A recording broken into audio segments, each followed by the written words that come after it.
ਸਤਨਾਮ ਵਾਹਿਗੁਰੂ ਸਾਹਿਬ ਜੀ। ਅਬ ਸ਼੍ਰੀ ਗੁਰ ਅੰਗਦ ਨਿਕਟ ਸਿੱਖ ਬਏ ਜੋ ਆਏ।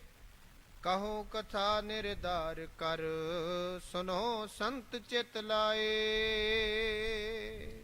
ਵਾਹਿਗੁਰੂ ਜੀ ਕਾ ਖਾਲਸਾ ਵਾਹਿਗੁਰੂ ਜੀ ਕੀ ਫਤਿਹ। ਗਰੀਬ ਨਵਾਜ ਸਤਿਗੁਰੂ ਜੀ ਚਵਰ ਛਤਰ ਤਖਤ ਦੇ ਮਾਲਕ, ਜੁਗੋ ਜੁਗ ਅਟਲ, ਧੰਨ ਸ਼੍ਰੀ ਗੁਰੂ ਗ੍ਰੰਥ ਸਾਹਿਬ ਜੀ ਮਹਾਰਾਜ ਦੀ ਪਾਵਨ ਚਰਨ ਸਰਣ ਵਿੱਚ ਸੁਭਾਈਮਾਨ ਇਲਾਹੀ ਬਾਣੀ ਦਾ ਕੀਰਤਨ ਸਰਵਣ ਕਰਦੇ ਹਾਂ। ਪਰਮ ਪਿਤਾ ਵਾਹਿਗੁਰੂ ਜੀ ਦੇ ਪਿਆਰ ਵਿੱਚ ਜੁੜ ਕੇ ਆਪਣੇ ਜੀਵਨ ਦੀਆਂ ਘੜੀਆਂ ਨੂੰ ਆਨੰਦਿਤ ਬਣਾ ਰਹੇ ਗੁਰੂ ਸਵਾਰੇ ਸਤਸੰਗੀ ਜਨੋ, ਵਾਹਿਗੁਰੂ ਜੀ ਦੀ ਬਖਸ਼ਿਸ਼ ਹੋਈ ਹੈ ਜੋ ਰਾਤਰੀ ਦੇ ਦੀਵਾਨ 'ਚ ਜੁੜ ਬੈਠਣ ਦਾ ਇਹ ਸੁਭਾਗ ਸਮਾਂ ਪ੍ਰਾਪਤ ਹੋਇਆ ਹੈ, ਜਿੱਥੇ ਗੁਰਬਾਣੀ ਕੀਰਤਨ ਦਾ ਆਨੰਦ ਆਪ ਜੀ ਨੇ ਮਾਣਿਆ ਹੈ। ਗੁਰੂ ਸਾਹਿਬ ਜੀ ਦੇ ਜੀਵਨ ਇਤਿਹਾਸ ਦੀ ਕਥਾ ਆਪ ਜੀ ਹਰ ਰੋਜ਼ ਸਰਵਣ ਕਰਦੇ ਹੋ।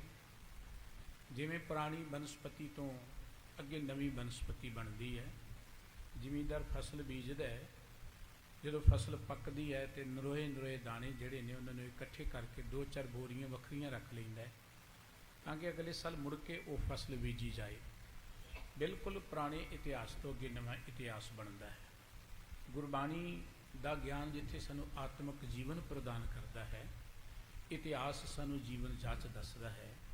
ਸਾਡੇ ਬਜ਼ੁਰਗਾਂ ਨੇ, ਗੁਰੂ ਸਾਹਿਬਾਂ ਨੇ ਸਾਡੇ ਲਈ ਕੀ ਪੂਰਨੇ ਪਾਏ ਨੇ, ਉਹਨਾਂ ਨੇ ਮਨੁੱਖਤਾ ਦੇ ਭਲੇ ਲਈ ਕੀ ਕਾਰਜ ਕੀਤੇ ਨੇ, ਉਹਨਾਂ ਨੇ ਇਸ ਸਮਾਜ ਦੀ ਉਸਾਰੀ ਲਈ ਕੀ ਯੋਗਦਾਨ ਪਾਇਆ ਹੈ, ਉਹ ਇਤਿਹਾਸ ਪੜ੍ਹ ਕੇ ਸਾਨੂੰ ਪਤਾ ਲੱਗੇਗਾ। ਗੁਰੂ ਕਾ ਇੱਕ ਪਾਵਨ ਬਚਨ ਕੇ ਕਥੜੀਆਂ ਸਤਾਹਾਂ ਸੰਤਾਹਾਂ ਤੇ ਸੁਖਾਊ ਪੰਧੀਆਂ, ਨਾਨਕ ਲੱਦੜੀਆਂ ਤੇ ਨਾਹ ਜਿਨ੍ਹਾਂ ਭਾਗ ਮਥਾਹੜੇ। ਸਤਿਪੁਰਖਾਂ ਦੀਆਂ ਕਈਆਂ ਹੋਈਆਂ ਕਥਾ ਕਹਾਣੀਆਂ ਸੁੱਖਾਂ ਦੀਆਂ ਪਗਡੰਡੀਆਂ ਹੋਇਆ ਕਰਦੀਆਂ ਨੇ, ਪਰ ਮਿਲਦੀਆਂ ਭਾਗਾਂ ਵਾਲਿਆਂ ਨੂੰ ਬਾ ਬਾਣੀਆਂ ਕਹਾਣੀਆਂ ਪੁੱਤ ਸਪੁੱਤ ਕਰੇਨ। ਬਜ਼ੁਰਗਾਂ ਦੀਆਂ ਕਥਾ ਕਹਾਣੀਆਂ ਪੁੱਤਰਾਂ ਤੋਂ ਸਪੁੱਤਰ ਬਣਾ ਦਿੰਦੀਆਂ ਨੇ। ਇਸ ਕਰਕੇ ਗੁਰ ਇਤਿਹਾਸ ਜਾਂ ਆਪਣਾ ਇਤਿਹਾਸ ਸਰਵਣ ਕਰਨਾ ਬੜਾ ਜ਼ਰੂਰੀ ਹੈ। ਧੰਨ ਗੁਰੂ ਅੰਗਦ ਦੇਵ ਜੀ ਮਹਾਰਾਜ ਦੇ ਜੀਵਨ ਇਤਿਹਾਸ ਵਿੱਚੋਂ ਆਪ ਜੀ ਵਾਰਤਾ ਸਰਵਣ ਕਰ ਰਹੇ ਸੀ ਕਿ ਸਤਿਗੁਰੂ ਸੱਚੇ ਪਾਤਸ਼ਾਹ ਜੀ ਖੰਡੂਰ ਸਾਹਿਬ ਜੀ ਵਿੱਚ ਬਿਰਾਜਮਾਨ ਨੇ, ਸੰਗਤਾਂ ਨੂੰ ਜੀਦਾਨ ਪ੍ਰਦਾਨ ਕਰ ਰਹੇ ਨੇ। ਹਮਾਯੂ ਆਇਆ ਸੀ ਹੰਕਾਰ ਵਿੱਚ, ਉਸ ਦਾ ਹੰਕਾਰ ਟੁੱਟ ਗਿਆ, ਚਲਿਆ ਗਿਆ। ਗੁਰੂ ਸਾਹਿਬ ਜੀ ਦੀ ਹਜ਼ੂਰੀ 'ਚ ਬੇਅੰਤ ਸਿੱਖ ਸੰਗਤਾਂ ਚੱਲ ਕੇ ਆਉਂਦੀਆਂ ਨੇ। ਸਤਿਗੁਰੂ ਜੀ ਨੇ ਸਮੇਂ-ਸਮੇਂ 'ਤੇ ਬੇਅੰਤ ਲੋਕਾਂ ਨੂੰ ਜੀਦਾਨ ਬਖਸ਼ਿਸ਼ ਕੀਤਾ ਹੈ। ਜਿਵੇਂ ਦੀਵੇ ਤੋਂ ਅੱਗੇ ਦੀਵਾ ਜਗਦਾ ਹੈ, ਗੁਰੂ ਸਾਹਿਬ ਜੀ ਦੇ ਦਰ 'ਤੇ ਆ ਕੇ ਗੁਰਮਤ ਨਾਲ ਜੁੜ ਕੇ, ਗੁਰਬਾਣੀ ਨਾਲ ਜੁੜ ਕੇ ਬੜੀਆਂ ਮਹਾਨ ਆਤਮਾਵਾਂ ਜਿਹੜੀਆਂ ਸਨ ਉਸ ਸੰਸਾਰ 'ਚ ਹੋਈਆਂ। ਪਰਉਪਕਾਰੀ ਜੀਵ ਗੁਰੂ ਕੇ ਸਿੱਖ ਅਨੇਕਾਂ ਹੀ ਇਤਿਹਾਸ ਵਿੱਚ ਹੋਏ ਨੇ। ਮਾਨਯੋਗ ਭਾਈ ਸਾਹਿਬ ਭਾਈ ਸੰਤੋਖ ਸਿੰਘ ਜੀ ਗੁਰੂ ਅੰਗਦ ਦੇਵ ਜੀ ਮਹਾਰਾਜ ਵੇਲੇ ਜਿਹੜੇ ਕੁਝ ਮੁਖੀ ਸਿੱਖਾਂ ਦੀਆਂ ਗਾਥਾਵਾਂ ਸਾਨੂੰ ਸਰਵਣ ਕਰਾ ਰਹੇ ਨੇ ਕਿ ਕਿਵੇਂ ਉਹਨਾਂ ਗੁਰੂ ਦੇ ਦਰ 'ਤੇ ਆ ਕੇ ਗੁਰੂ ਕਾ ਉਪਦੇਸ਼ ਗ੍ਰਹਿਣ ਕੀਤਾ, ਗੁਰੂ ਕੀ ਬਖਸ਼ਿਸ਼ ਪ੍ਰਾਪਤ ਕੀਤੀ। ਗੁਰ ਸਮੁੰਦ ਨਦੀ ਸਭ ਸਿੱਖੀ, ਗੁਰੂ ਸਮੁੰਦਰ ਦੀ ਨਿਆਈ ਹੈ, ਸਿੱਖ ਨਦੀ ਦੀ ਨਿਆਈ ਹੈ, ਸਿੱਖੀ ਜਿਹੜੀ ਹੈ। ਇਸ ਕਰਕੇ ਜਿੱਥੇ ਗੁਰੂ ਸਾਹਿਬ ਜੀ ਹੋਣਗੇ ਉੱਥੇ ਸਿੱਖ ਦੀ ਚਰਚਾ ਹੋਏਗੀ। ਤੁਸੀਂ ਦੁਨੀਆ ਦਾ ਇਤਿਹਾਸ ਪੜ੍ਹ ਕੇ ਦੇਖ ਲਓ, ਦੁਨੀਆ ਦੇ ਧਰਮਾਂ ਦੀ ਬਣਤਰ ਪੜ੍ਹ ਕੇ ਦੇਖ ਲਓ। 2-3 ਗੱਲਾਂ ਜਿਹੜੀਆਂ ਨੇ ਉਹ ਸਾਰੇ ਥਾਵਾਂ 'ਤੇ ਮਿਲਣਗੀਆਂ। ਨਿਰੰਕਾਰ ਦੀ, ਪ੍ਰਭੂ ਦੀ ਉਸਤਤ ਹਰ ਧਰਮ ਦੇ ਵਿੱਚ ਹੈ, ਹੋਣੀ ਚਾਹੀਦੀ ਹੈ। ਨਿਰੰਕਾਰ ਨਾਲ ਜੋੜਨ ਵਾਲੇ ਦੀ ਉਸਤਤ ਵੀ ਹੈ, ਜਿਹਨੂੰ ਆਪਾਂ ਗੁਰੂ, ਪੀਰ, ਅਵਤਾਰ, ਰਹਿਬਰ ਕਹਿੰਦੇ, ਪੈਗੰਬਰ ਕਹਿੰਦੇ ਆ, ਉਹਦੀ ਚਰਚਾ ਵੀ ਹੈ। ਪਰ ਇੱਕ ਤੀਸਰੀ ਗੱਲ ਜਿਹੜੀ ਗੁਰਮਤ ਦੇ ਅੰਦਰ ਹੈ, ਵਿਲੱਖਣ ਹੈ, ਉਹ ਤੁਹਾਨੂੰ ਹੋਰਨਾਂ ਥਾਵਾਂ 'ਤੇ ਨਹੀਂ ਮਿਲੇਗੀ। ਉਹ ਹੈ ਸਿੱਖਾਂ ਦੀ ਚਰਚਾ, ਜਿਵੇਂ ਕਹਿ ਲਓ ਪੈਰੋਕਾਰਾਂ ਦੀ ਚਰਚਾ। ਐਡਾ ਵੱਡਾ ਮਾਣ ਸਿੱਖ ਨੂੰ ਜਿੰਨਾ ਗੁਰਮਤ ਨੇ ਦਿੱਤਾ ਹੈ, ਦੁਨੀਆ ਦਾ ਕੋਈ ਰਹਿਬਰ ਆਪਣੇ ਪੈਰੋਕਾਰ ਨੂੰ ਉਹ ਮਾਣ ਨਹੀਂ ਦੇ ਸਕਿਆ। ਦੁਨੀਆ ਦੇ ਧਰਮਾਂ ਦੇ ਇਤਿਹਾਸ ਵਿੱਚ ਇਹ ਉਦਾਹਰਣ ਤੁਹਾਨੂੰ ਨਹੀਂ ਮਿਲੇਗੀ ਕਿ ਕੋਈ ਪੈਰੋਕਾਰ ਜਿਹੜਾ ਹੈ ਜਾਂ ਸਿੱਖ ਜਿਹੜਾ ਹੈ ਉਹਦੇ ਅੱਗੇ ਰਹਿਬਰ ਝੁਕ ਜਾਏ। ਗੁਰੂ ਨਾਨਕ ਸਾਹਿਬ ਜੀ ਭਾਈ ਲਹਿਣਾ ਜੀ ਅੱਗੇ ਝੁਕ ਕੇ, ਭਾਈ ਲਹਿਣਾ ਜੀ ਸਿੱਖ ਸਨ ਗੁਰੂ ਕੇ, ਔਰ ਗੁਰੂ ਕੀ ਸਿੱਖੀ ਨੂੰ ਇੰਨਾ ਕਮਾਇਆ ਉਹ ਗੁਰੂ ਬਣ ਗਏ। ਹੋਰ ਅਨੇਕਾਂ ਸਿੱਖਾਂ ਨੂੰ ਜੋ ਮਾਣ ਮਿਲਿਆ ਉਹ ਸਿੱਖ ਸਤਿਗੁਰੂ ਸਾਹਿਬ ਜੀ ਦੀਆਂ ਜਗਦੀਆਂ ਉਹ ਜੋਤਾਂ ਸਨ ਜਿਨ੍ਹਾਂ ਨੇ ਸਮੇਂ-ਸਮੇਂ 'ਤੇ ਥਾਂ-ਥਾਂ 'ਤੇ ਸਿੱਖੀ ਦਾ ਪ੍ਰਗਾਸ ਕੀਤਾ। ਆਓ ਆਪਾਂ ਗੁਰ ਇਤਿਹਾਸ ਵਿੱਚੋਂ ਉਹਨਾਂ ਮਹਾਨ ਗੁਰਸਿੱਖਾਂ ਦੀਆਂ ਕੁਝ ਗਾਥਾਵਾਂ ਸਰਵਣ ਕਰੀਏ। ਮਨ ਚਿੱਤ ਨੂੰ ਇਕਾਗਰ ਕਰਦੇ ਹਾਂ, ਗੁਰੂ ਪਿਆਰ 'ਚ ਜੁੜਦੇ ਹਾਂ। ਇੱਕ ਵੇਰਾ ਮੁਖ ਤੋਂ ਸਾਰੇ ਹੀ ਉਚਾਰਨ ਕਰੀਏ ਜੀ, ਸਤਨਾਮ ਵਾਹਿਗੁਰੂ ਸਾਹਿਬ ਜੀ। ਸਤਨਾਮ ਸ੍ਰੀ ਵਾਹਿਗੁਰੂ ਸਾਹਿਬ ਜੀ। ਸਤਨਾਮ ਵਾਹਿਗੁਰੂ ਸਾਹਿਬ ਜੀ। ਅਬ ਸ਼੍ਰੀ ਗੁਰ ਅੰਗਦ ਨਿਕਟ ਸਿੱਖ ਪਏ ਜੋ ਆਏ। ਕਵੀ ਜਨ ਕਹਿੰਦੇ ਨੇ ਕਿ ਗੁਰੂ ਅੰਗਦ ਦੇਵ ਜੀ ਮਹਾਰਾਜ ਦੀ ਹਜ਼ੂਰੀ ਚ ਆ ਕੇ ਜੋ ਵਿਅਕਤੀ ਸਿੱਖ ਬਣ ਗਏ, ਜਿਨ੍ਹਾਂ ਸਿੱਖੀ ਨੂੰ ਗ੍ਰਹਿਣ ਕਰ ਲਿਆ, ਕਹੋ ਕਥਾ ਨਿਰਧਾਰ ਕਰ ਸੁਨੋ ਸੰਤ ਚਿਤ ਲਾਏ। ਗੁਰੂ ਕੇ ਪਿਆਰੇ ਗੁਰਸਿੱਖੋ, ਮੈਂ ਉਹਨਾਂ ਦੀ ਕਥਾ ਤੁਹਾਨੂੰ ਦੱਸ ਰਿਹਾ, ਤੁਸੀਂ ਚਿੱਤ ਲਗਾ ਕੇ ਉਹਨਾਂ ਦੀਆਂ ਇਹ ਗਾਥਾਵਾਂ ਸਰਵਣ ਕਰੋ। ਸੇਵਕ ਰਹੇ ਪਾਸ ਇੱਕ ਜੀਵਾ ਸੇਵੈ ਸ਼ਰਦਾ ਧਰੇ ਸਦੀਵਾ। ਗੁਰੂ ਕੀ ਹਜ਼ੂਰੀ ਇੱਕ ਸੇਵਕ ਰਹਿੰਦਾ ਸੀ ਜਿਹਦਾ ਨਾਂ ਸੀ ਭਾਈ ਜੀਵਾ। ਭਾਈ ਜੀਵਾ ਜੀ ਬੜੀ ਸ਼ਰਧਾ ਦੇ ਨਾਲ, ਬੜੇ ਪਿਆਰ ਨਾਲ ਨਿਤ ਗੁਰੂ ਸਾਹਿਬ ਜੀ ਦੀ ਸੇਵਾ ਕਰਦੇ ਸਨ। ਦਦ ਸੋ ਖਿਚੜੀ ਕਰਕੇ ਤਿਆਰ ਲਿਆਏ ਅਚਾਵਤ ਅਪਰ ਆਹਾਰ। ਉਹ ਚੇਚਾ ਬੜੇ ਪਿਆਰ ਦੇ ਨਾਲ ਸਤਿਗੁਰੂ ਜੀ ਦੇ ਲਈ ਖਿਚੜੀ ਬਣਾ ਕੇ ਲਿਆਉਂਦਾ ਸੀ, ਦਹੀਂ ਦੇ ਨਾਲ। ਬੜੀ ਸ਼ਰਧਾ ਸੀ, ਉਹਦਾ ਪਿਆਰ ਸੀ। ਹਰ ਰੋਜ਼ ਸਤਿਗੁਰੂ ਜੀ ਦੇ ਲਈ ਉਹ ਇਹ ਲਿਆਉਂਦਾ ਸੀ।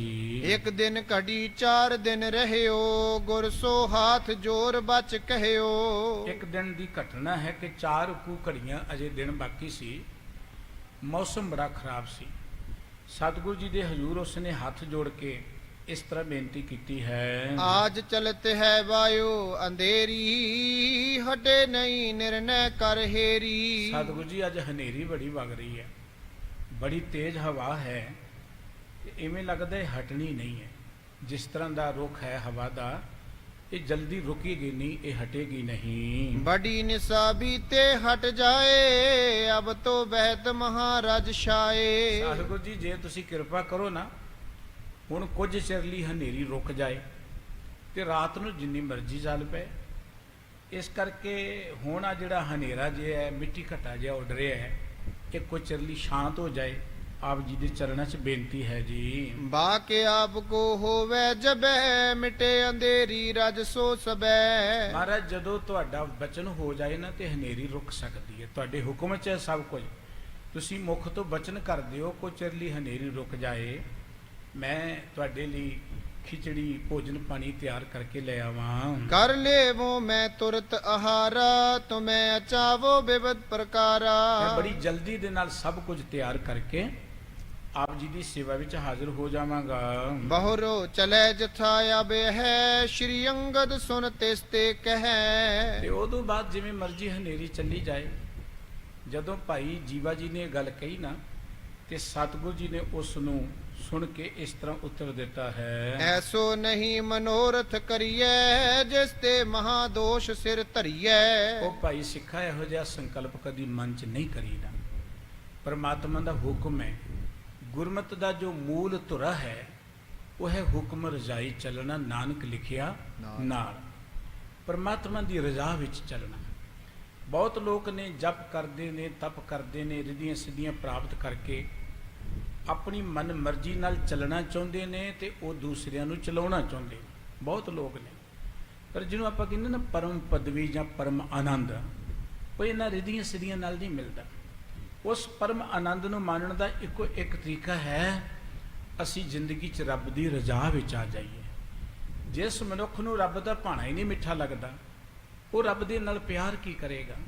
ਇਸ ਕਰਕੇ ਗੁਰਮਤਿ ਨੇ ਸਾਨੂੰ ਸਭ ਤੋਂ ਪਹਿਲਾ ਲੈਸਨ ਇਹੀ ਦਿੱਤਾ ਹੈ, ਰੱਬ ਦੀ ਰਜ਼ਾ ਵਿੱਚ ਚੱਲਣਾ, ਉਹਦੇ ਭਾਣੇ ਨੂੰ ਖਿਹੜੇ ਮੱਥੇ ਪ੍ਰਵਾਨ ਕਰਨਾ। ਗੁਰਬਾਣੀ ਵਿੱਚ ਬੇਅੰਤ ਥਾਵਾਂ ਤੇ ਸਤਿਗੁਰੂ ਸੱਚੇ ਪਾਤਸ਼ਾਹ ਜੀ ਨੇ ਸਾਨੂੰ ਉਸ ਵਾਹਿਗੁਰੂ ਜੀ ਦੀ ਰਜ਼ਾ ਵਿੱਚ ਚੱਲਣ ਦੀ ਗੱਲ ਕੀ। ਭਾਈ ਗੁਰਦਾਸ ਜੀ ਦਾ ਬਚਨ ਕਿ ਖਸਮੇ ਸੋਈ ਭਾਵਦਾ ਖਸਮੇ ਦਾ ਜਿਸ ਭਾਵੇ ਭਾਣਾ।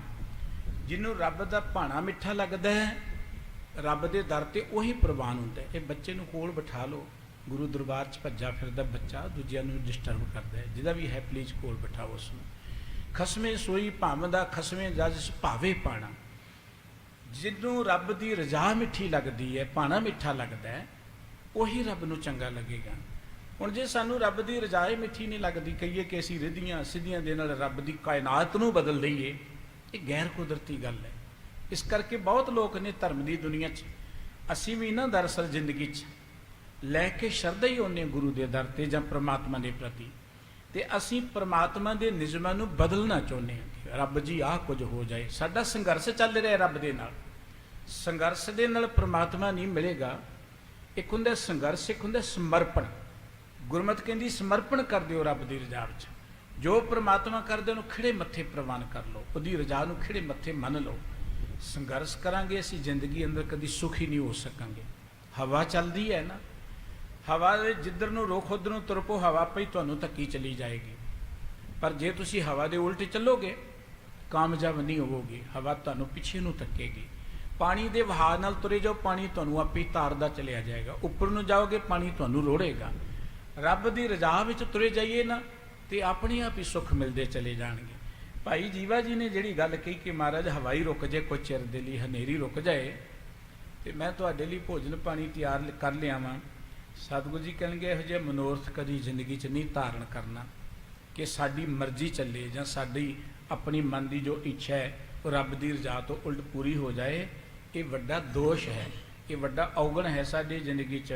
ਪਰਮੇਸ਼ਰ ਜੋ ਬਾਇਓ ਬਹਾਈ, ਇਸ ਤੇ ਕਾ ਬਹੁ ਕਾਰਜ ਨਿਭਾਈ। ਭਾਈ ਜੀਵਾ ਜੀ ਨੂੰ ਸਤਿਗੁਰੂ ਜੀ ਕਹਿਣਗੇ ਜਿਹੜੀ ਹਵਾ ਚੱਲ ਰਹੀ ਹੈ ਨਾ, ਇਹ ਇਕੱਲੀ ਤੇਰੇ ਲਈ ਨਹੀਂ ਹੈ, ਇਹ ਸਾਰੇ ਜਗਤ ਦੇ ਲਈ, ਕਈ ਜੀਵਾਂ ਦੇ ਲਈ ਪ੍ਰਮਾਤਮਾ ਨੇ ਜੋ ਸਿਸਟਮ ਬਣਾਇਆ ਹੈ ਇਹ ਕਈ ਜੀਵਾਂ ਦੇ ਲਈ ਹੈ।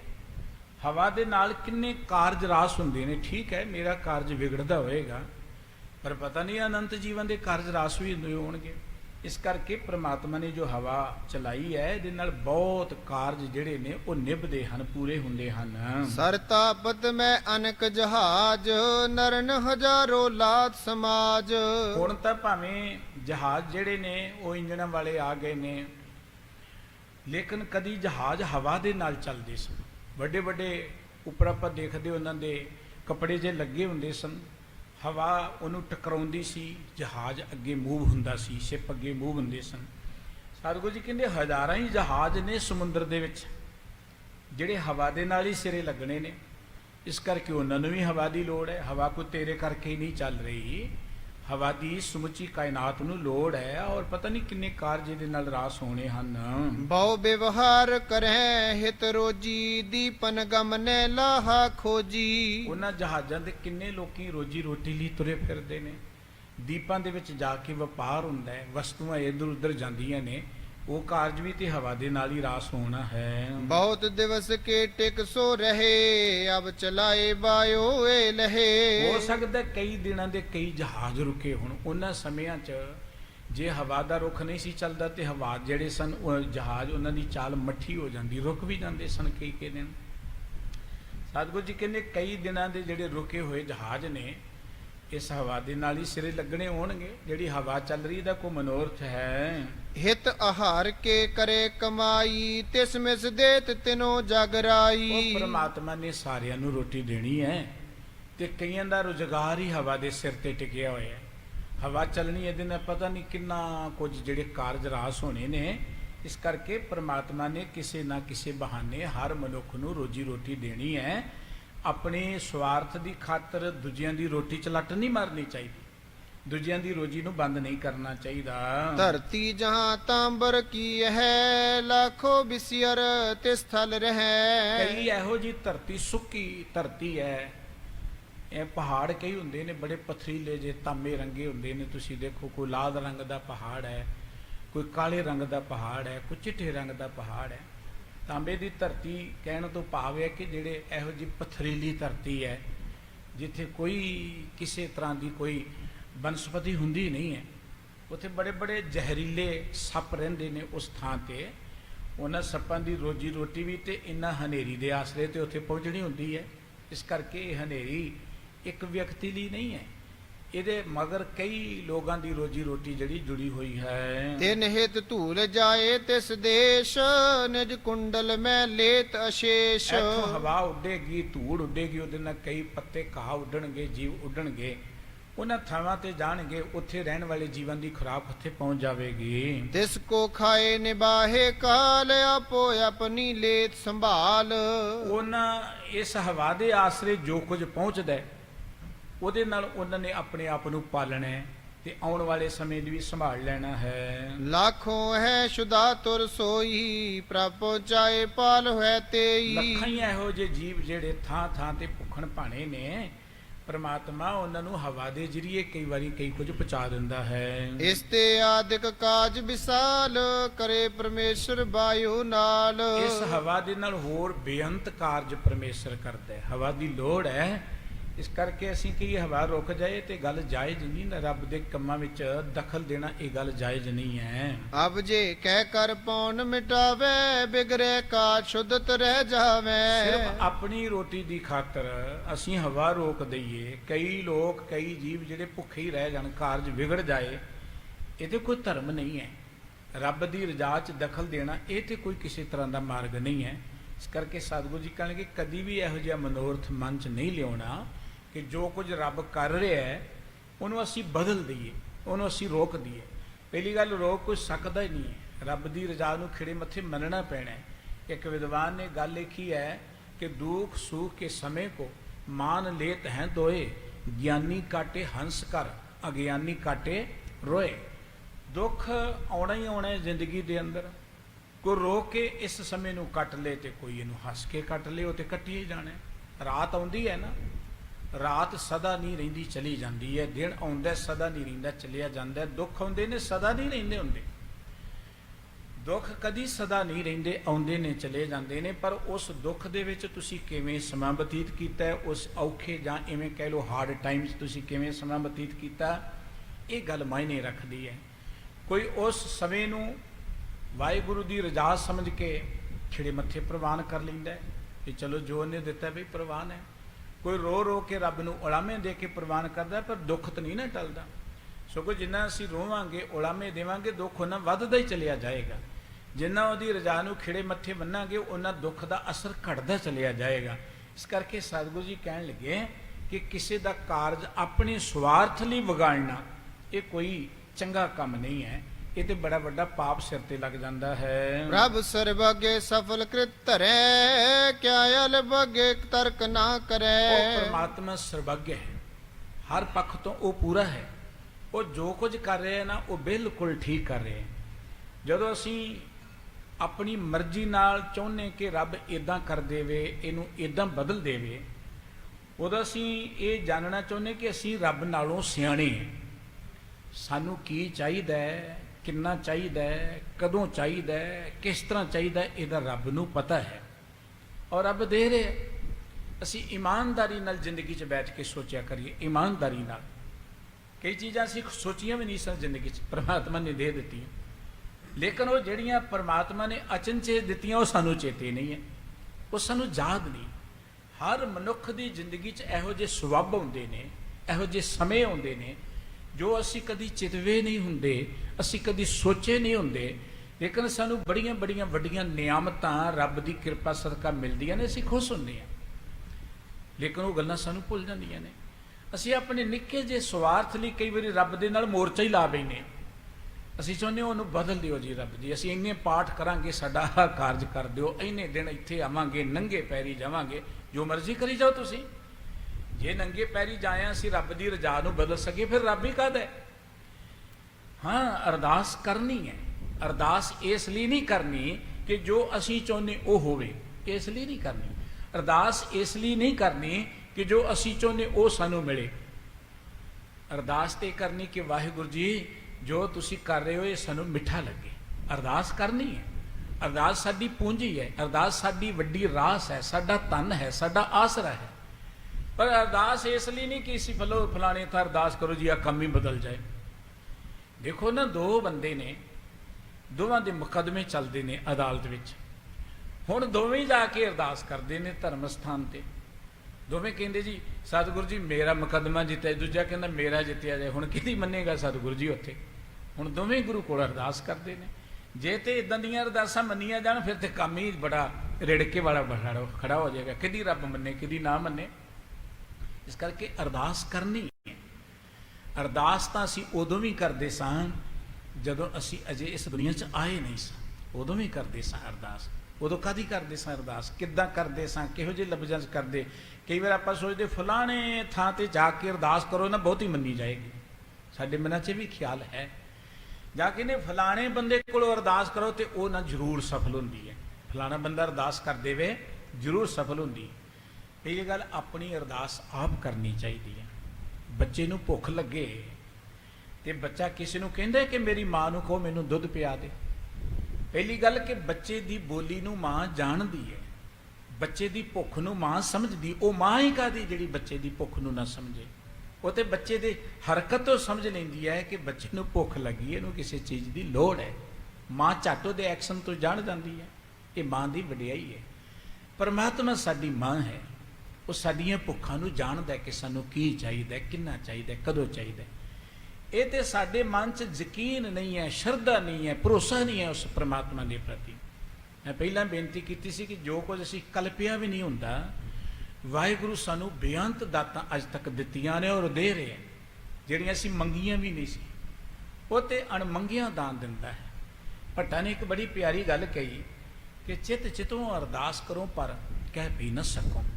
ਮੇਰਾ ਜੀ ਕਰਦਾ ਸੀ ਕਿ ਸਤਿਗੁਰੂ ਜੀ ਤੁਹਾਡੇ ਕੋਲ ਮੈਂ ਅਰਦਾਸ ਕਰਾਂ, ਪਰ ਮੈਂ ਕਰ ਨਾ ਸਕਿਆ। ਕਿਉਂ ਨਾ ਕਰ ਸਕਿਆ? ਸਰਬ ਚਿੰਤ ਤੁਧ ਪਾਸ ਸਾਧ ਸੰਗਤ ਹੋਂ ਤੱਕੋ। ਮੈਂ ਸਾਧ ਸੰਗਤ 'ਚ ਆ ਕੇ ਦੇਖਿਆ ਕਿ ਤੁਹਾਨੂੰ ਤੇ ਪਹਿਲਾਂ ਹੀ ਸਾਰਿਆਂ ਦੀ ਬੜੀ ਚਿੰਤਾ ਹੈ। ਜਿੰਨੀ ਰੱਬ ਨੂੰ ਸਾਡੀ ਚਿੰਤਾ ਹੈ ਨਾ ਮਾਫ ਕਰਨਾ, ਅਸੀਂ ਉਨੀ ਆਪਣੇ ਬੱਚਿਆਂ ਦੀ ਚਿੰਤਾ ਨਹੀਂ ਕਰਦੇ। ਇਹ ਬੜਾ ਵੱਡਾ ਭਰਮ ਕਿ ਅਸੀਂ ਬੱਚਿਆਂ ਦਾ ਬੜਾ ਫਿਕਰ ਕਰਦੇ ਹਾਂ। ਜਿੰਨੀ ਰੱਬ ਨੂੰ ਚਿੰਤਾ ਸਾਡੀ ਹੈ, ਉਨੀ ਕੋਈ ਮਨੁੱਖ ਕਿਸੇ ਦੀ ਚਿੰਤਾ ਨਹੀਂ ਕਰ ਸਕਦਾ। ਨਾ ਕਰ ਚਿੰਤ, ਚਿੰਤਾ ਹੈ ਕਰਤੇ ਹਰ ਦੇਵੇ ਜਲ ਥਲ ਜਨਤਾ ਸਭ ਤੈ। ਅਚਿੰਤ ਦਾਨ ਦੇ ਪ੍ਰਭ ਮੇਰਾ ਵਿੱਚ ਪਾਥਰ ਕੀਟ ਪਖਾਣੀ ਹੈ।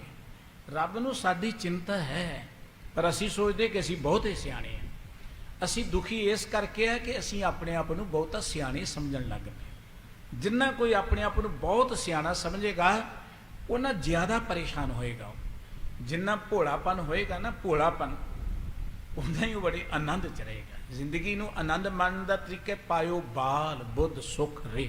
ਬਾਲ ਬੁੱਧ ਅਸੀਂ ਗੁਰੂ ਕੋਲ ਆ ਕੇ ਸੋਚਦੇ ਇੱਦਾਂ ਅਰਦਾਸ ਕਰਾਂਗੇ, ਉੱਥੇ ਅਰਦਾਸ ਕਰਾਂਗੇ, ਇਸ ਤਰੀਕੇ ਨਾਲ ਕਰਾਂਗੇ, ਇੰਨੀ ਲੰਮੀ ਕਰਾਂਗੇ, ਮੰਨੀ ਜਾਏਗੀ।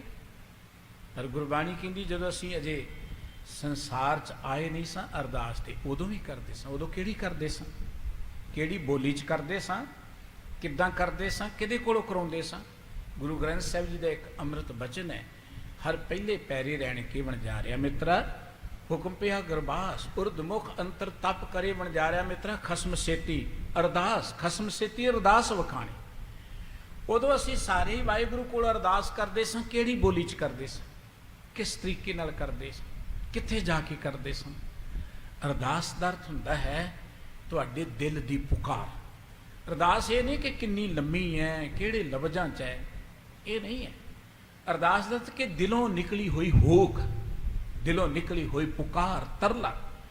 ਉਹ ਜਦੋਂ ਦਿਲੋਂ ਤੁਸੀਂ ਯਾਦ ਕਰੋਗੇ, ਉਹ ਅਰਦਾਸ ਕਿਣੀ ਜਾਣੀ। ਬਾਕੀ ਜੋ ਕੁਝ ਹੈ ਤੇ ਚਲੋ ਆਪਾਂ ਕਰਦੇ ਹੀ ਹਾਂ। ਮਾਫ ਕਰਨਾ, ਇੱਕ ਉਸ ਨਾਲ ਜੁੜਨ ਦਾ ਇਹ ਤਰੀਕਾ ਹੈ। ਇਹ ਅਕਾਰਥ ਨਹੀਂ ਹੈ, ਉਹਦੇ ਨਾਲ ਜੁੜਨ ਦਾ ਤਰੀਕਾ ਹੈ। ਪਰ ਅਰਦਾਸ ਹਮੇਸ਼ਾ ਹੋਣੀ ਚਾਹੀਦੀ ਹੈ ਕਿ ਵਾਹਿਗੁਰੂ ਤੁਹਾਡੇ ਚਰਨਾਂ ਦਾ ਪਿਆਰ ਮਿਲੇ। ਵਾਹਿਗੁਰੂ ਆਪਣੇ ਦਰ ਤੋਂ ਨਾਮ ਦੀ ਦਾਤ ਦੇ ਦਿਓ। ਜਿਸ ਮਨੁੱਖ ਦੇ ਹਿਰਦੇ 'ਚ ਪਰਮਾਤਮਾ ਆ ਗਿਆ, ਉੱਥੇ ਕਮੀ ਕਾਹਦੀ ਰਹਿ ਜਾਏਗੀ। ਜਾਕਾ ਮੀਤ ਸਾਜਨ ਹੈ ਸਮਈਆਂ, ਤਿਸ ਜਨ ਕੋ ਕਹੋ ਕਾਕੀ ਕਮੀਆਂ। ਜਿਸ ਮਨੁੱਖ ਦੇ ਘਰ 'ਚ ਪਰਮਾਤਮਾ ਹੀ ਆ ਗਿਆ, ਉਹਨੂੰ ਮੰਗਣ ਦੀ ਕੀ ਲੋੜ ਹੈ? ਦੇਖੋ ਨਾ, ਕੋਈ ਇਲਾਕੇ ਦਾ ਕੋਈ ਮਨਿਸਟਰ, ਕੋਈ ਕਿਸੇ ਇਲਾਕੇ ਦਾ ਹਾਕਮ ਕਿਸੇ ਪਿੰਡ 'ਚ ਆ ਜਾਏ ਨਾ, ਪਿੰਡ 'ਚ, ਤੇ ਉਹ ਬਾਕੀ ਜਿਹੜੇ ਨੇ ਨੌਕਰ ਚਾਕਰ ਹੋਰ ਪੁਲਿਸ ਵਾਲੇ ਖਾਮ ਖਈ ਭੱਜੀ ਫਿਰਦੀ ਅੱਗੇ ਪਿੱਛੇ, ਆਪਣੇ ਆਪ ਹੀ ਸਭ ਕੁਝ ਹੋ ਜਾਂਦਾ। ਜਿੱਥੇ ਪਰਮਾਤਮਾ ਆ ਜਾਏਗਾ, ਦੁਨੀਆ ਦੀਆਂ ਬਰਕਤਾਂ ਆਪੇ ਆ ਜਾਣਗੀਆਂ। ਅਰਦਾਸ ਕਰਨ ਦੀ ਲੋੜ ਨਹੀਂ ਪੈਗੀ। ਅਰਦਾਸ ਕਰਨੀ ਹੈ, ਰੋਜ਼ ਕਰਨੀ ਹੈ, ਸਦਾ ਕਰਨੀ ਹੈ। ਪਰ ਅਰਦਾਸ ਕਰਨੀ, ਵਾਹਿਗੁਰੂ ਜੀ ਰਾਜ ਨਾ ਚਾਹੋ ਮੁਕਤ ਨਾ ਚਾਹੋ ਮਨ ਪ੍ਰੀਤ ਚਰਨ ਕਮਲਾਰੇ। ਤੇਰੇ ਚਰਨਾਂ ਦਾ ਪਿਆਰ ਚਾਹੀਦਾ। ਆਪਣੇ ਦਰ ਤੋਂ ਤੁਸੀਂ ਨਾਮ ਦੀ ਦਾਤ ਦੇ ਦਿਓ, ਗੁਰਬਾਣੀ ਦਾ ਪਿਆਰ ਦੇ ਦਿਓ, ਸਤਸੰਗਤ ਦਾ ਪਿਆਰ ਦਿਓ। ਸਤਿਗੁਰੂ ਜੀ ਕਹਿਣਗੇ, ਉਹ ਭਾਈ ਜੀਵਾ, ਇਹੋ ਜਿਹਾ ਸੰਕਲਪ ਕਦੀ ਮਨ 'ਚ ਨਹੀਂ ਲਿਆਉਣਾ ਕਿ ਆਹ ਮੇਰਾ ਕੰਮ ਪੂਰਾ ਕਰ ਦਿਓ, ਏਦਾਂ ਬਦਲ ਦਿਓ। ਇਹਦੇ ਨਾਲ ਬੜਾ ਵੱਡਾ ਦੋਸ਼ ਲੱਗਦਾ ਹੈ ਬੰਦੇ ਨੂੰ। ਲਾਖੋਂ ਜੀਵਨ ਕੋ ਸੰਤਾਪ, ਮਿਟੇ ਪੌਨ ਦੋਸ਼ ਲੈ ਆਪ। ਇਹ ਜਿਹੜੀ ਹਵਾ ਹੈ ਨਾ, ਇਹਨੇ ਲੱਖਾਂ ਜੀਵਾਂ ਨੂੰ ਸੁੱਖ ਦੇਣੇ, ਕਈਆਂ ਦੇ ਕਾਰਜ ਰਾਸ ਕਰਨੇ, ਕਈਆਂ ਦੇ ਦੁੱਖ ਦੂਰ ਕਰਨੇ ਹਨ। ਇਹ ਮਨ ਮੁਖ ਕੀ ਰੀਤ ਬਸ਼ਾਨੈ, ਹੋਵਤ ਮਿਟਾਏ ਕਿ ਕੋ ਤਰਕ ਬਖਾਨੈ। ਮਨਮੁਖ ਇਹ ਨਹੀਂ ਹੈ ਕਿ ਧਰਮ ਦੀ ਦੁਨੀਆ ਤੋਂ ਬਾਹਰ ਬੈਠੇ ਹੋਏ ਨੇ, ਮਾਫ ਕਰਨਾ, ਧਰਮ ਦੇ ਲਿਬਾਸ 'ਚ ਬੜੇ ਮਨਮੁਖ ਨੇ ਮੇਰੇ ਵਰਗੇ। ਜਦੋਂ ਸਾਨੂੰ ਰੱਬ ਦੀ ਗੱਲ ਹੀ ਮਿੱਠੀ ਨਹੀਂ ਲੱਗਦੀ, ਭਾਵੇਂ ਚਿੱਟੇ ਕੱਪੜੇ ਪਾਏ ਹੋਣ, ਆਪਾਂ ਤੇ ਮਨਮੁਖ ਹੀ ਆ। ਮੇਰੇ ਇੱਕ ਬੜੇ ਮਿੱਤਰ ਨੇ ਪੰਜਾਬ ਗੌਰਮੈਂਟ ਦੇ, ਬਹੁਤ ਵੱਡੇ ਅਫਸਰ, ਕੁਦਰਤੀ ਇਵੇਂ ਵਿਚਾਰਾਂ ਕਰਕੇ ਸਾਂਝ ਬਣੀ ਉਹਨਾਂ ਨਾਲ। ਉਵੇਂ ਬਾਹਰੋਂ ਦੇਖਣ ਨੂੰ ਲੱਗਦਾ ਨਹੀਂ ਕਿ ਉਹਨਾਂ ਦਾ ਸਿੱਖੀ ਸਰੂਪ ਹੋਏਗਾ, ਉਹ ਕਟਿੰਗ ਵਾਲਾਂ ਦੀ ਕਰਦੇ ਨੇ, ਪਰ ਉਹਨਾਂ ਦੀ ਸੋਚ ਬੜੀ ਵੱਡੀ ਹੈ। ਉਹਨਾਂ ਨੇ ਇੱਕ ਮੈਨੂੰ ਗੱਲ ਸੁਣਾਈ ਬੜੀ ਪਿਆਰੀ। ਕਹਿੰਦੇ ਮੈਂ ਕਿਤੇ ਸਕੂਟਰ ਤੇ ਜਾ ਰਿਹਾ ਸਾਂ ਕਿ ਅੱਗੇ ਭਾਈ ਸਾਹਿਬ ਗੁਰਸਿੱਖੀ ਸਰੂਪ 'ਚ ਖੜੇ, ਗਰਮੀ ਬੜੀ ਸੀ, ਗਰਮੀਆਂ ਦੇ ਦਿਨ, ਮੈਂ ਵੀ ਗੁਰਦੁਆਰੇ ਜਾਣਾ ਸੀ, ਤੇ ਮੈਂ ਕਿਹਾ ਚਲੋ ਇਹਨਾਂ ਨੂੰ ਬਿਠਾ ਹੀ ਲੈਣਾ। ਮੈਂ ਬਿਠਾ ਲਿਆ। ਉਹ ਦੇਖਣ ਨੂੰ ਬਾਹਰੋਂ ਲੱਗਦਾ ਨਹੀਂ ਕਿ ਇੰਨੇ ਧਾਰਮਿਕ ਹੋਣਗੇ, ਪਰ ਉਹਨਾਂ ਦੀ ਸੋਚ ਕਿੰਨੀ ਮਹਾਨ ਹੈ।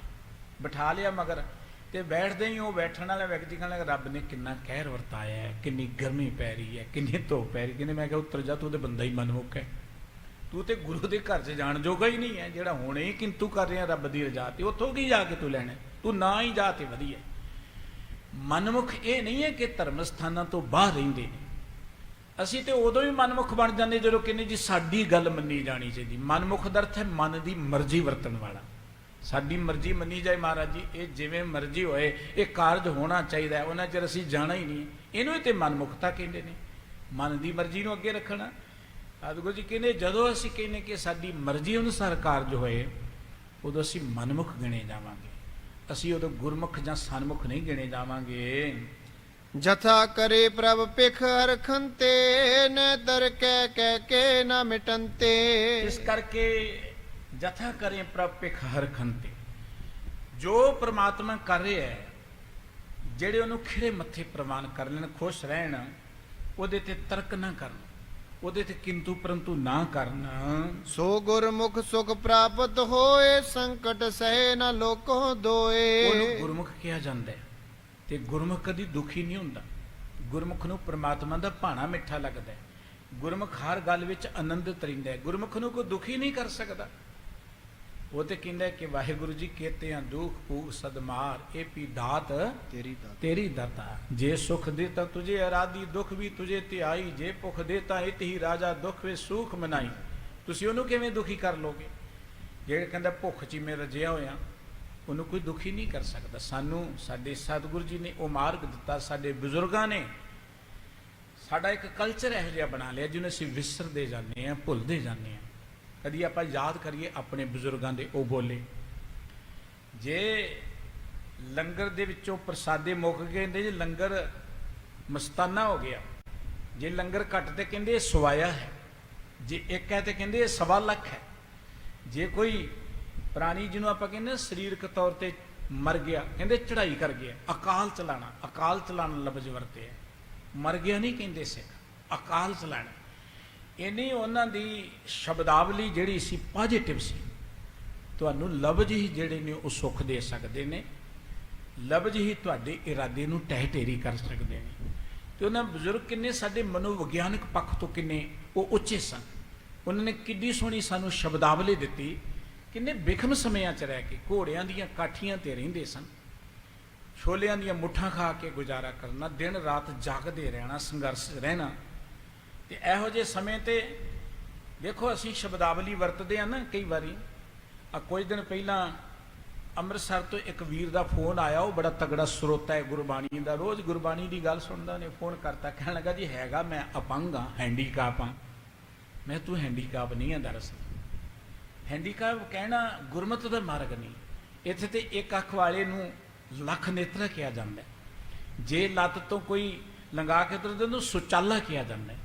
ਜੇ ਸਿਰ ਤੇ ਕੋਈ ਵਾਲ ਨਹੀਂ ਤੇ ਉਹਨੂੰ ਕਲਗਾ ਸਿੰਘ ਕਿਹਾ ਜਾਂਦਾ। ਕਿੱਡੀ ਸ਼ਬਦਾਵਲੀ। ਜੇ ਕਿਸੇ ਦੇ ਨੇਤਰ ਨਹੀਂ ਤੇ ਉਹਨੂੰ ਸੂਰਮਾ, ਅੰਨਾ ਨਹੀਂ ਕਿਹਾ ਜਾਂਦਾ, ਸੂਰਮਾ ਕਿਹਾ ਜਾਂਦਾ। ਕਿਸੇ ਦੇ ਅੰਦਰ ਕਿਤੇ ਢੈਂਦੀ ਕਲਾ ਆਏ ਨਾ, ਸੋਚ ਆਏ ਨਾ, ਨਿਰਾਸਤਾ ਆਏ ਨਾ, ਅਪੰਗ ਲਫ਼ਜ਼ ਗੁਰਮਤਿ ਦਾ ਲਫ਼ਜ਼ ਨਹੀਂ ਹੈ, ਉਹਨੂੰ ਸੁਚਾਲਾ ਕਿਹਾ ਜਾਂਦਾ ਹੈ।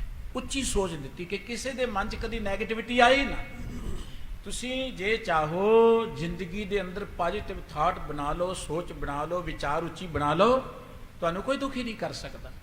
ਜਿਸ ਬੰਦੇ ਦੀ ਸੋਚ ਉੱਚੀ ਉਹਨੂੰ ਕੋਈ ਦੁਖੀ ਨਹੀਂ ਕਰ ਸਕਦਾ। ਉਹ ਤੇ ਰੱਬ ਦੀ ਹਰ ਗੱਲ ਉਹਨੂੰ ਖਿੜੇ ਮੱਥੇ ਪ੍ਰਵਾਨ ਕਰਦਾ ਹੈ।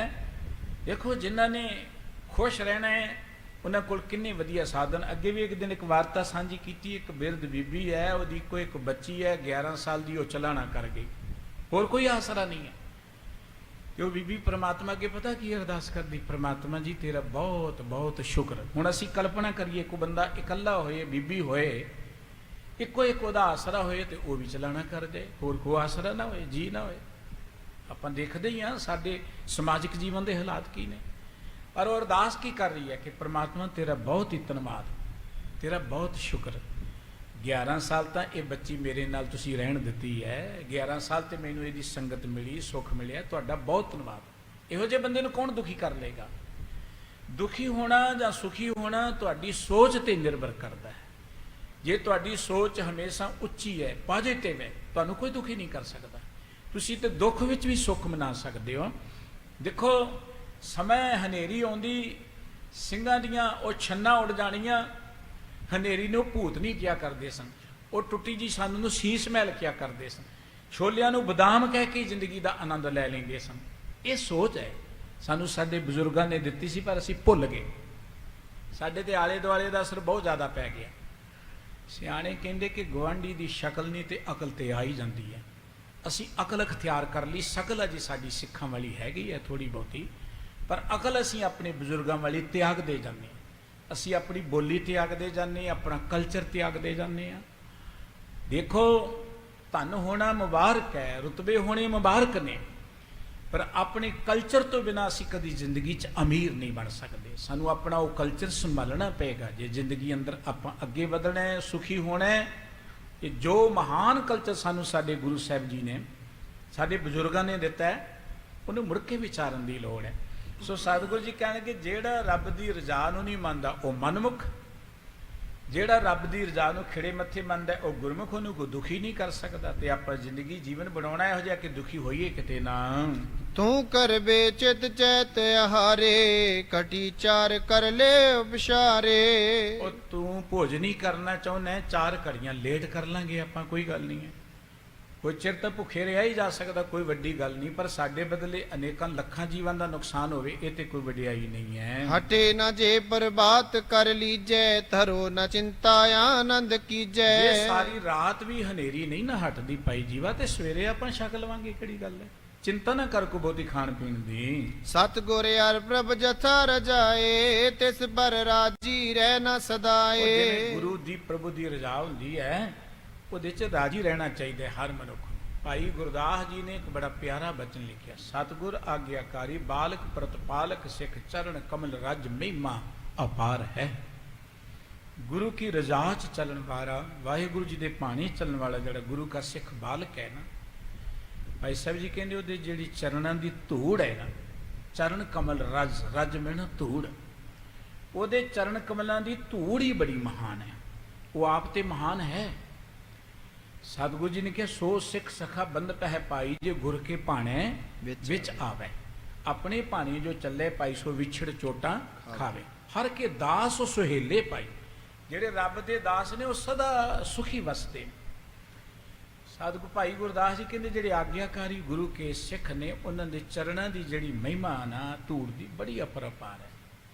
ਜੇ ਪੁੱਛੀਏ ਮਾਨਯੋਗ ਭਾਈ ਸਾਹਿਬ ਜੀ ਕਿੰਨੀ ਕੁ ਮਹਾਨ ਹੈ, ਭਾਈ ਸਾਹਿਬ ਕਹਿੰਦੇ ਸ਼ਿਵ ਸੰਕਾਦਕ ਬ੍ਰਹਮਾਦਕ ਨਾ ਗਮਤਾ ਹੈ, ਨਿਗਮ ਸ਼ੇ ਖਾਦ ਨੇਤ ਨੇਤ ਕੇ ਉਚਾਰ ਹੈ। ਸ਼ਿਵ ਜੀ ਦੀ ਸਮਾਧੀ ਬੜੀ ਅਕੱਟ ਮੰਨੀ ਹੈ ਲੋਕਾਂ ਨੇ। ਕਹਿੰਦੇ ਜਿੰਨੀ ਮਰਜ਼ੀ ਵੱਡੀ ਸਮਾਧੀ ਲਾ ਲਏ, ਪਰ ਉਹ ਰੱਬ ਦੀ ਰਜ਼ਾ 'ਚ ਰਹਿਣ ਵਾਲੇ ਵਿਅਕਤੀ ਦੀ ਚਰਨ ਧੂੜੀ ਦੀ ਮਹਿਮਾ ਨੂੰ ਉਹ ਨਹੀਂ ਜਾਣ ਸਕਿਆ। ਐਡੀ ਸਮਾਧੀ। ਸ਼ਿਵ ਸੰਕਾਦਕ, ਬ੍ਰਹਮਾ ਦੇ 4 ਵਿਦਵਾਨ ਪੁੱਤਰ ਨੇ, ਸੰਤ ਕੁਮਾਰ ਸੰਕਾਦਕ ਆਦਿ, ਉਹ ਵੀ ਅਜੇ ਤੱਕ ਉਸ ਪ੍ਰਾਣੀ ਦੀ ਚਰਨ ਧੂੜੀ ਦੀ ਮਹਿਮਾ ਨੂੰ ਜਾਣ ਨਹੀਂ ਸਕੇ। ਇੱਥੋਂ ਤੱਕ ਬ੍ਰਹਮਾ ਵੀ ਨਹੀਂ ਜਾਣ ਸਕੇ। ਔਰ ਨਿਗਮ ਨੇਤ ਨੇਤ ਕੇ ਉਚਾਰ ਹੈ। ਧਰਮ ਗ੍ਰੰਥ ਵੀ ਜਿਹੜੇ ਨੇ ਅਜਿਹੇ ਵਿਅਕਤੀ ਦੀ ਮਹਿਮਾ ਨੂੰ ਪੂਰਨ ਤੌਰ ਤੇ ਬਿਆਨ ਨਹੀਂ ਕਰ ਸਕੇ, ਜਿਹੜਾ ਗੁਰੂ ਤੇ ਪ੍ਰਭੂ ਦੀ ਰਜ਼ਾ ਚੱਲਦਾ ਹੈ। ਚਤਰ ਪਦਾਰਥ ਤ੍ਰੈ ਕਾਲ ਤ੍ਰੈ ਪਵਨ ਚਾਰੇ। ਭਾਈ ਸਾਹਿਬ ਜੀ ਕਹਿੰਦੇ ਚਤਰ ਪਦਾਰਥ, 4 ਪਦਾਰਥ ਮੰਨੇ ਨੇ ਸੰਸਾਰ ਦੇ ਲੋਕਾਂ ਨੇ, ਜਿਹਨੂੰ ਪ੍ਰਾਪਤ ਕਰਨ ਦੇ ਲਈ ਕੋਈ ਜੰਗਲਾਂ 'ਚ ਬੈਠਾ ਹੈ, ਕੋਈ ਪਹਾੜਾਂ 'ਚ ਬੈਠਾ ਹੈ, ਕੋਈ ਤੀਰਥਾਂ ਤੇ ਫਿਰ ਕੇ ਜਪ ਕਰ ਰਿਹਾ, ਤਪ ਕਰ ਰਿਹਾ, ਪਰ ਮਿਲੇ ਕਿਸੇ ਨੂੰ ਨਹੀਂ। ਗ੍ਰੰਥਾਂ 'ਚ ਪੜ੍ਹਦੇ ਆਪਾਂ, ਪਰ ਕਿਸੇ ਨੂੰ ਮਿਲੇ ਹੁਣ ਤੇ ਦੱਸੋ। ਕੋਈ ਭਾਗਾਂ ਵਾਲਾ ਵਾਹਿਗੁਰੂ ਦਾ ਪਿਆਰਾ ਹੈ, ਉਹਦੀ ਗੱਲ ਵੱਖਰੀ ਹੈ। ਚਤਰ ਪਦਾਰਥ ਤ੍ਰੈਪਾਲ ਤ੍ਰੈਭਵਨ ਚਾਹੇ। ਚਾਰ ਪਦਾਰਥ ਮੰਨੇ ਨੇ, ਜਿਹੜਾ ਰੱਬ ਦੀ ਰਜ਼ਾ 'ਚ ਚੱਲਦਾ ਹੈ ਨਾ, ਚਾਰ ਪਦਾਰਥ ਰਹਿਣ ਖਲੋਤੇ ਉਹਦੇ ਅੱਗੇ ਹੱਥ ਜੋੜ ਕੇ ਖੜੇ ਰਹਿੰਦੇ ਨੇ। ਤ੍ਰੈਕਾਲ ਦਾ ਅਰਥ ਕਿ ਤਿੰਨੇ ਕਾਲ, ਪਾਸਟ, ਪ੍ਰੈਜ਼ੈਂਟ ਤੇ ਵਰਤਮਾਨ, ਭੂਤਕਾਲ ਆਦਿ ਭਵਿੱਖਤ ਕਾਲ ਜਿਹੜਾ ਸਮਾਂ ਹੈ, ਤਿੰਨਾਂ ਹੀ ਕਾਲਾਂ ਦੇ ਲੋਕ, ਤਿੰਨਾਂ ਹੀ ਲੋਕਾਂ ਦੇ ਲੋਕ ਉਸ ਵਿਅਕਤੀ ਦੀ ਮਹਿਮਾ ਨੂੰ ਨੇਤ ਨੇਤ ਕਹਿੰਦੇ ਨੇ। ਇੱਥੇ ਬਸ ਨਹੀਂ, ਜੋਗ ਭੋਗ ਸੁਰਸਰ ਸਰਦਾ ਸੰਸਾਰ ਹੈ। ਜੋਗੀ ਲੋਕ, ਗ੍ਰਸਤੀ ਲੋਕ, ਗੰਗਾ ਵਰਗੀਆਂ ਪਵਿੱਤਰ ਨਦੀਆਂ ਉਦਮ ਕਰੇ ਧੂਰ ਸਾਧੂ ਕੀ ਤਾਈ, ਉਹ ਤੇ ਯਤਨ ਕਰਦੀਆਂ ਕੋਈ ਸਾਧੂ ਪੁਰਖ ਆਏ ਤੇ ਸਾਡੇ ਪਾਪ ਕੱਟੇ ਜਾਣ। ਸੰਸਾਰੀ ਜੀਵਾਂ ਨੇ ਤੇ ਗੰਗਾ ਨੂੰ ਵੀ ਮੈਲਿਆਂ ਕਰ ਦਿੱਤਾ। ਤੁਸੀਂ ਦੇਖਦੇ ਹਾਲ, ਗੰਗਾ ਵਰਗੀਆਂ ਪਵਿੱਤਰ ਨਦੀਆਂ ਉਹਨਾਂ ਨੂੰ ਵੀ ਮੈਲਿਆਂ ਕਰ ਦਿੱਤਾ ਸੰਸਾਰੀ ਜੀਵਾਂ ਨੇ।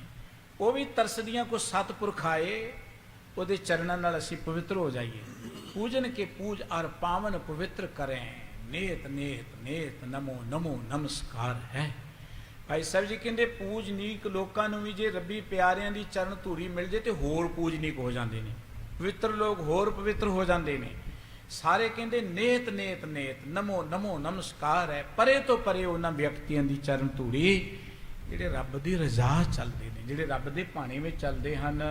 ਮੁਖੈ ਧਰਮ ਸਿੱਖੀ ਕੋ ਇਹੀ, ਜੋ ਧਾਰੇ ਸਿੱਖ ਗੁਰੂ ਸਨੇਹੀ। ਸਿੱਖੀ ਦਾ ਧਰਮ ਇਹੀ ਹੈ, ਰੱਬ ਦੀ ਰਜ਼ਾ 'ਚ ਚੱਲਣਾ, ਗੁਰੂ ਦੇ ਭਾਣੇ ਚੱਲਣਾ।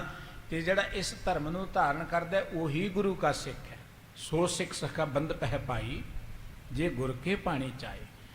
ਲਿਬਾਸ ਪਾਉਣ ਨਾਲ ਹੀ ਸਿੱਖ ਕੋਈ ਨਹੀਂ ਬਣ ਜਾਂਦਾ। ਲਿਬਾਸ ਪਹਿਚਾਨ ਹੈ, ਮੁਬਾਰਕ ਹੈ, ਪਰ ਸਿੱਖ ਉਦੋਂ ਬਣਾਂਗੇ ਜਦੋਂ ਗੁਰੂ ਦੀ ਰਜ਼ਾ ਚਾਹਾਂਗੇ। ਜਿਹਨੂੰ ਗੁਰੂ ਦੀ ਗੱਲ ਹੀ ਮਿੱਠੀ ਨਹੀਂ ਲੱਗੀ, ਉਹ ਸਿੱਖੀ ਕਿਵੇਂ ਗ੍ਰਹਿਣ ਕਰ ਲਏਗਾ। ਇਸ ਕਰਕੇ ਇਹ ਸਿੱਖੀ ਦਾ ਧਰਮ ਹੈ। ਜਿਮ ਪਤ ਪਤੀ ਬ੍ਰਿਧਾ ਇਸਤਰੀ ਲੱਛਣ, ਪਤ ਆਗਿਆ ਮੈਂ ਸੁਖੀ ਵਿਚਸ਼ਨ। ਜਿਵੇਂ ਪਤੀ ਵਰਤਾ ਇਸਤਰੀ ਜਿਹੜੀ ਹੈ ਉਹਦੀ ਪਹਿਚਾਣ ਕਿ ਉਹ ਪਤੀ ਦੀ ਰਜ਼ਾ ਚੱਲਦੀ ਹੈ। ਪ੍ਰਭ ਆਗਿਆ ਮੈਂ ਤਥਾ ਸਦੀਵਾ, ਰਉ ਰਾਜ਼ੀ ਬਨ ਗੁਰਮੁਖ ਜੀਵਾ। ਉਸ ਘਰ 'ਚ ਹਮੇਸ਼ਾ ਸੁਖ ਸ਼ਾਂਤੀ ਤੇ ਪਿਆਰ ਹੁੰਦਾ ਹੈ, ਜਿੱਥੇ ਮਿਲ ਕੇ ਚੱਲਣ। ਜਿਹੜੇ ਰੱਬ ਦੀ ਰਜ਼ਾ ਚੱਲਦੇ ਨੇ ਭਾਈ, ਉਹ ਗੁਰਮੁਖ ਬਣ ਜਾਂਦੇ। ਭਾਈ ਜੀਵਾ ਤੂੰ ਵੀ ਗੁਰਮੁਖ ਬਣ, ਵਾਹਿਗੁਰੂ ਜੀ ਦੇ ਪਾਣੀ ਨੂੰ ਖਿੜੇ ਮੱਥੇ ਪ੍ਰਵਾਨ ਕਰ। ਜਪ ਤਪ ਬਰਤ ਦਾਨ ਫਲ ਸਾਰੇ, ਇਸਤੇ ਪ੍ਰਾਪਤ ਹੋਏ ਸੁਖਾਰੇ। ਜਪ ਕਰਦੇ, ਤਪ ਕਰਦੇ, ਵਰਤ ਰੱਖਦੇ, ਤੀਰਥਾਂ ਤੇ ਜਾਂਦੇ ਨੇ। ਜੇ ਰੱਬ ਦੀ ਰਜ਼ਾ ਚ ਆ ਜਾਓ ਤੇ ਸਭ ਕੁਝ ਘਰੇ ਬੈਠਿਆਂ ਮਿਲ ਜਾਂਦਾ ਹੈ। ਜਪ ਤਪ ਦੀ ਲੋੜ ਨਹੀਂ ਹੈ, ਰੱਬ ਦੀ ਰਜ਼ਾ ਚ ਆ ਜਾਓ ਸਾਰੇ ਫਲ ਆਪਣੇ ਆਪ ਮਿਲ ਜਾਂਦੇ ਹਨ। ਸਿਮਰੋ ਸਤਨਾਮ ਕਰ ਪ੍ਰੀਤ, ਤਿਆਗੋ ਤਨ ਹੰਤਾ ਏ ਮਨੀਤ। ਪਿਆਰ ਨਾਲ ਵਾਹਿਗੁਰੂ ਜੀ ਦਾ ਸਿਮਰਨ ਕਰਿਆ ਕਰੋ। ਸਿਮਰਨ ਕਰਦਿਆਂ ਕਰਦਿਆਂ ਆਪਣੇ ਹਿਰਦੇ ਵਿੱਚੋਂ ਜਿਹੜੀ ਹੰਗਤਾ, ਹੰਕਾਰ, ਉਸ ਨੂੰ ਦੂਰ ਕਰੋ। ਬ੍ਰਹਮ ਗਿਆਨ ਤਬ ਪਾਏ ਸੁਖੇਨ, ਜਨਮ ਮਰਨ ਪੁਨ ਬਨਹਿ ਕਦੇ ਨਾ। ਵਾਹਿਗੁਰੂ ਜੀ ਦੇ ਪਿਆਰ ਜੁੜੋਗੇ, ਰੱਬ ਦੀ ਰਜ਼ਾ ਚਲੋਗੇ, ਸੌਖਾ ਹੀ ਤੁਹਾਨੂੰ ਬ੍ਰਹਮ ਗਿਆਨ ਪ੍ਰਾਪਤ ਹੋ ਜਾਏਗਾ। ਜੰਮਣ ਮਰਨ ਤੋਂ ਮੁਕਤੀ ਮਿਲ ਜਾਏਗੀ। ਸੁਨ ਜੀਵੇ ਤਬ ਬੰਧਨ ਕਰੀ, ਸਤਿਗੁਰ ਸੀਖ ਬਲੀ ਔਰ ਧਰੀ। ਭਾਈ ਜੀਵਾ ਜੀ ਨੇ ਗੁਰੂ ਕੇ ਬਚਨ ਸੁਣ ਕੇ ਗੁਰੂ ਚਰਨਾਂ ਤੇ ਨਮਸਕਾਰ ਕੀਤੀ ਤੇ ਗੁਰੂ ਕੀ ਸਿੱਖਿਆ ਨੂੰ ਆਪਣੇ ਹਿਰਦੇ 'ਚ ਧਾਰਨ ਕਰ ਲਿਆ।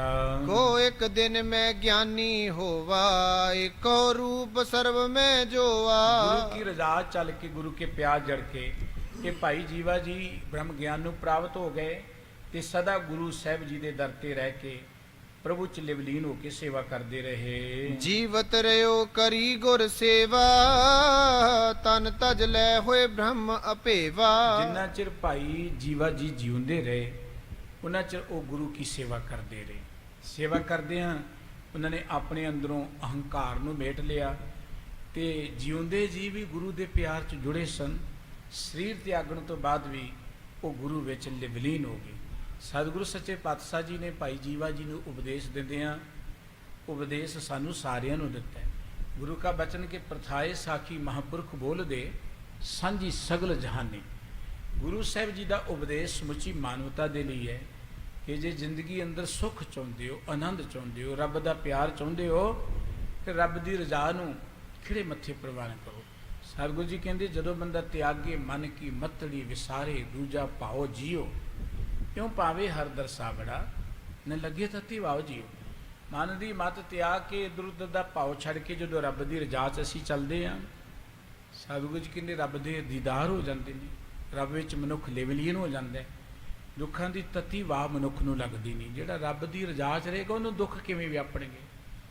ਦੁੱਖ ਤੇ ਸਾਨੂੰ ਤਾਂ ਨੇ ਜਦੋਂ ਅਸੀਂ ਆਪਣੀ ਮਦੀ ਬੱਚਾ ਚੋਂ। ਦੁੱਖ ਦੀ ਵਿਆਖਿਆ ਕੀ ਹੈ? ਜੋ ਅਸੀਂ ਚਾਹੁੰਦੇ ਆ, ਜਿੰਨਾ ਅਸੀਂ ਚਾਹੁੰਦੇ ਆ, ਜਦੋਂ ਅਸੀਂ ਚਾਹੁੰਦੇ ਆ, ਜਿਸ ਤਰ੍ਹਾਂ ਅਸੀਂ ਚਾਹੁੰਦੇ ਨਾ ਹੋਏ ਤੇ ਅਸੀਂ ਦੁਖੀ ਹੋ ਜਾਂਦੇ ਆ। ਸਾਡੀ ਮਰਜ਼ੀ ਚੱਲੀ ਜਾਏ ਤੇ ਸੁਖੀ, ਮਰਜ਼ੀ ਨਾ ਚੱਲੇ ਤੇ ਅਸੀਂ ਬੜੇ ਪਰੇਸ਼ਾਨ ਹੋ ਜਾਂਦੇ ਆ, ਮੇਰਾ ਕਹਿਣਾ ਹੀ ਨਹੀਂ ਮੰਨਦਾ। ਤੇ ਜੇ ਆਪਾਂ ਰੱਬ ਦੀ ਰਜ਼ਾ 'ਚ ਆ ਜਾਈਏ, ਜੋ ਹੋ ਰਿਹਾ ਹੈ ਆਪਣਾ ਯਤਨ ਕਰੀਏ, ਪਰ ਜਿੱਥੋਂ ਤੱਕ ਯਤਨ ਸਫਲ ਹੈ ਚੰਗੀ ਗੱਲ ਹੈ, ਪਰ ਰੱਬ ਨੂੰ ਉਲਾਮੇ ਦੇਣੇ, ਰੱਬ ਦੇ ਨਾਲ ਸੰਘਰਸ਼ ਕਰਨਾ, ਇਹ ਗੁਰਮਤਿ ਦਾ ਮਾਰਗ ਨਹੀਂ ਹੈ। ਸਾਨੂੰ ਸਾਡੇ ਸਤਿਗੁਰੂ ਜੀ ਨੇ ਹੁਕਮ ਰਜ਼ਾਈ ਚੱਲਣਾ, ਨਾਨਕ ਲਿਖਿਆ ਨਾਲ ਸਚਿਆਰ ਬਣਦਾ ਇਹ ਮਾਰਗ ਦਿੱਤਾ ਹੈ। ਤੇ ਗੁਰਬਾਣੀ ਕਹਿੰਦੀ ਰੱਬ ਦੇ ਦਰ ਤੇ ਪ੍ਰਵਾਨ ਵੀ ਉਹੀ ਹੁੰਦਾ ਜਿਹਨੂੰ ਰੱਬ ਦੀ ਰਜ਼ਾ ਮਿੱਠੀ ਲੱਗਦੀ ਹੈ। ਰੱਬ ਦੀ ਰਜ਼ਾ ਮਿੱਠੀ ਲੱਗ ਸਕੇ, ਆਪਾਂ ਵੱਡੇ ਵੱਡੇ ਕੰਮ ਕਰਨੇ ਹੁੰਦੇ ਨਾ, ਉਹਦੇ ਲਈ ਪਹਿਲਾਂ ਲੈਬਾਰਟਰੀ ਦੇ ਅੰਦਰ ਛੋਟੇ ਛੋਟੇ ਐਕਸਪੈਰੀਮੈਂਟ ਕੀਤੇ ਜਾਂਦੇ, ਤਜਰਬੇ ਕੀਤੇ ਜਾਂਦੇ ਨੇ। ਉਦਾਹਰਨ ਦੇ ਤੌਰ ਤੇ ਹਵਾਈ ਜਹਾਜ਼ ਕੋ ਪਹਿਲੇ ਦਿਨ ਨਹੀਂ ਆਕਾਸ਼ 'ਚ ਉੱਡ ਗਿਆ, ਬੜੇ ਤਜਰਬੇ ਕਰਨ ਤੋਂ ਬਾਅਦ ਇੱਕ ਸਫਲ ਹਵਾਈ ਜਹਾਜ਼ ਬਣਿਆ। ਰੱਬ ਦੀ ਰਜ਼ਾ 'ਚ ਚੱਲਣ ਦੇ ਲਈ ਸਾਨੂੰ ਪਹਿਲਾਂ ਇੱਕ ਐਕਸਪੈਰੀਮੈਂਟ ਕਰਨਾ ਪੈਣਾ। ਉਹ ਐਕਸਪੈਰੀਮੈਂਟ ਕੀ ਹੈ? ਗੁਰੂ ਦੇ ਦਰ ਤੇ ਆ ਕੇ ਗੁਰੂ ਦੀ ਰਜ਼ਾ 'ਚ ਚੱਲਣ ਦਾ, ਗੁਰੂ ਦੇ ਭਾਣੇ ਚੱਲਣ ਦਾ, ਇਹ ਤਜਰਬਾ ਹੈ। ਜਦੋਂ ਸਾਨੂੰ ਗੁਰੂ ਕੇ ਭਾਣੇ 'ਚ ਚੱਲਣਾ ਆ ਗਿਆ, ਰੱਬ ਦੀ ਰਜ਼ਾ 'ਚ ਅਸੀਂ ਸਹਿਜੇ ਹੀ ਆ ਜਾਵਾਂਗੇ। ਆਪਣੇ ਆਪ ਹੀ ਸਾਨੂੰ ਰੱਬ ਦੀ ਰਜ਼ਾ ਮਿੱਠੀ ਲੱਗੀ। ਗੁਰੂ ਦੀ ਗੱਲ ਮਿੱਠੀ ਲੱਗੇਗੀ, ਰੱਬ ਦੀ ਗੱਲ ਮਿੱਠੀ ਲੱਗੇਗੀ। ਗੁਰੂ ਦੀ ਰਜ਼ਾ ਮਿੱਠੀ ਲੱਗੀ, ਰੱਬ ਦੀ ਰਜ਼ਾ ਮਿੱਠੀ ਲੱਗੇਗੀ। ਸਤਿਗੁਰੂ ਜੀ ਮਿਹਰ ਕਰਨ, ਗੁਰੂ ਕੇ ਇਹ ਬਚਨ ਸਾਡੇ ਹਿਰਦਿਆਂ 'ਚ ਵਸਣ। ਇੰਨੀਆਂ ਬੇਨਤੀਆਂ ਪ੍ਰਵਾਨ ਕਰਨੀਆਂ ਜੀਓ, ਭੁੱਲ ਚੁੱਕ ਦੀ ਖਿਮਾ ਬਖਸ਼ ਦੇਣੀ। ਸਤਿਗੁਰੂ ਸੱਚੇ ਪਾਤਸ਼ਾਹ ਜੀ ਆਪਣੇ ਦਰੋਂ ਕਰੋ ਸਮੂਹ ਸੰਤਾਂ ਨਾਮ ਬਾਣੀ ਪਿਆਰ ਬਖਸ਼ ਕੇ ਕਾਰਜ ਕਰਨ। ਪਿਆਰ ਸਤਿ ਸਾਰੇ ਹੀ ਬੁਲਾਓ ਜੀ। ਵਾਹਿਗੁਰੂ ਜੀ ਕਾ ਖਾਲਸਾ, ਵਾਹਿਗੁਰੂ ਜੀ ਕੀ ਫਤਿਹ।